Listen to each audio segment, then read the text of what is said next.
topography of Jos and even Miyango, looking towards Dundu and other areas like what we have in Bokos also, it seems to suggest that because of the distance, there should be in place a response team by the security operatives that can get to those small villages or hamlets, if you will, as quickly as possible. Is there anything being done about getting to reach those villages as quickly as possible, knowing the vast topographical expanse of the land there and the people that stayed in scattered villages?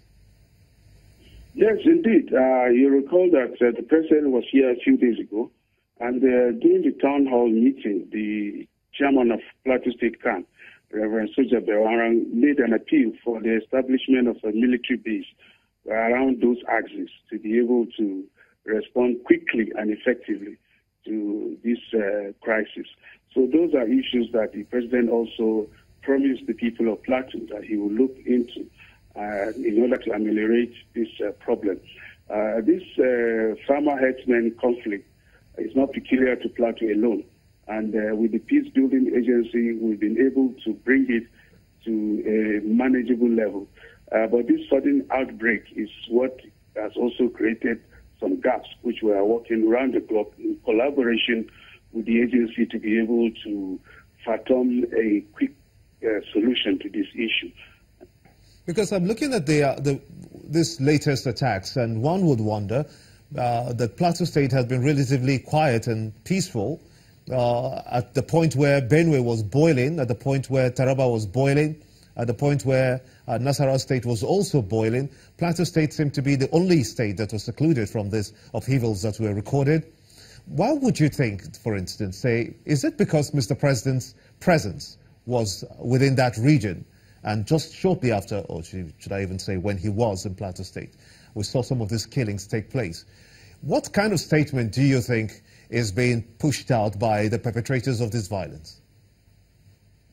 Well, to us now, our main concern is to continue to ensure the sustenance of peace and also ensure that the perpetrators of this violence do not go unchallenged. And I'm happy to state the police have stated that they've started making some arrests. And further arrests, I believe, will be recorded today because the military and other security agencies have moved into those areas. So these are quick wins that we're happy about. Of course, there have been theories to suggest why is it just now that Mr. President is coming to celebrate peace on the plateau that suddenly these issues are reopening all of a sudden. But we do not want to join issues on things that do not have any variable facts. But the fact remains that the governor of Plateau State, Right Honorable Simon Lalong, has not slept because he's ensuring and putting all his wits to ground to ensure that the security agencies are supported to be able to carry out their responsibility of protecting lives and property. And I assure you that, these are crises that are taking place in 2 out of 17 local government areas. And already there's been some respite because of the mobilization of the security agencies there. It's also important to state that conflict is not the absence of peace. And we believe these conflicts are being hijacked by criminal elements who take advantage of conflict to perpetuate their criminal intentions. And that is why these issues are being approached in the line of criminality.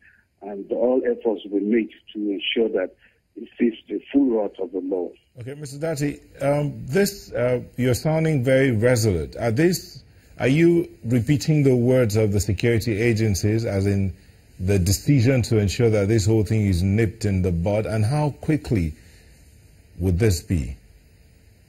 Well, you see, in Plateau, we have a history of not just talking, but walking the talk.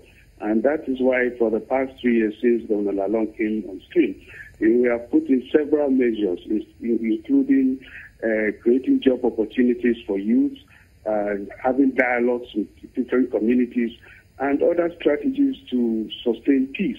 So, we are human. So sometimes you discover that some of the strategies you put may have gaps, and these are some of the gaps we are going to fill and ensure that the peace that is enjoyed in the state will continue. It looks like a dialogue. Mr. Dati, if I may come in here, it looks like a dialogue you've been having is bearing fruit, because you have the youth groups helping in the area of security. For instance, we understand some of the perpetrators were arrested and handed over to the JTF. Do you have an idea what's become of them, and how long would it take to prosecute those, even as you have also confirmed some arrests by the security agents? How long would it take to have them prosecuted? Well, we are going to push for the quick prosecution of those that have been arrested, so that we can restore confidence in the minds of people, and also show that indeed the government is concerned in ensuring that those who participate in any breakdown of law and order will face the full wrath of the law. It's also important to note here that the powers of prosecution do not rest with the state government. So we will do our best, which is ensuring that the other arms of government, especially the prosecuting agencies and the judiciary, treat this issue with dispatch, because it's also key for people to feel that there's justice that is being done, because that will go a long way in allaying the fears of people. All right, Mr. Yakubu Dati, thank you for talking to us this morning.